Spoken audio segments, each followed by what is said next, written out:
Facebook scroll করতেছিলাম, একটা জিনিস দেখে খুবই খারাপ লাগলো। সেটা হলো, দেখলাম সুবর্ণা নামে একজন টিকটকার মারা গেছে এবং এলাকাবাসী তাকে কবরস্থ করতে দিচ্ছে না তাদের এলাকার কবরস্থান। তারা বাধা দিতেছে। তাদের দাবি যে ওই কবরস্থানে তাদের অনেকের মা বাবা বা আত্মীয় স্বজন শায়িত আছে। কারণ হলো, এই টিকটকার সে অশ্লীলভাবে ভিডিও তৈরি করত, যার কারণে সে এখানে শায়িত হলে তার কবরে আযাব হবে এবং তারা পাশের কবরগুলা সেটা ছড়িয়ে পড়তে পারে। সেই জন্য তারা এই টিকটকারকে এখানে কবরস্থ করতে দিচ্ছেন।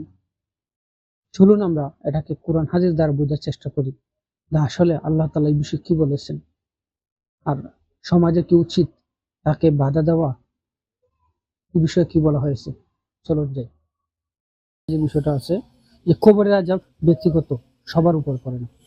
এ বিষয়ে আল্লাহ তাআলা বলেছেন, কেউ অন্যের বোঝা বহন করবে না। আল কোরআনে বলা হচ্ছে, এর অর্থ একজন গুনাহগারের শাস্তি অন্যজন বা অন্য কবরের মানুষের উপর যাবে না। প্রত্যেকে নিজের আমল অনুযায়ী হিসাব ভোগ করবে, শাস্তি ভোগ করবে। দ্বিতীয় নম্বরে যেটা আছে, যে মৃত মুসলিমকে দাফন করা মুসলমানদের দায়িত্ব। রাসূল সাল্লাল্লাহু আলাইহি সাল্লাম বলেছেন, মুসলিমদের হকগুলোর একটি হলো তার জানাজা ও দাফনে অংশ নেওয়া।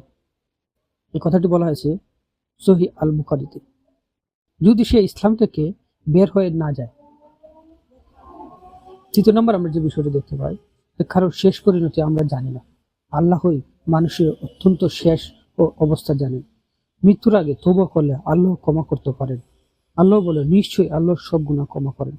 আল কোরআন। আমরা এই বিষয়টি থেকে বুঝতে পারলাম যে এলাকাবাসী ওই টিকটকার মেয়েটিকে যে বাধা দিয়েছে, এই বাধা দেওয়াটা ঠিক না। কারণ হলো, আল্লাহ হয়তো তাকে মৃত্যুর আগে ক্ষমা করে দিয়েছেন এবং জান্নাতবাসী হতে পারে। তাই আমরা পৃথিবীতে তার আযাব বা শাস্তি কোনোটাই আমরা বাধ্যতামূলক করতে পারি না, কারণ আমরা সবকিছু জানি, সবকিছু আল্লাহ তাআলা জানেন। এই বিষয়ে আপনাদের কি মত অবশ্যই কমেন্টে জানাবেন। আর কে কোথা থেকে দেখতেছেন কমেন্টে জানিয়ে দেবেন।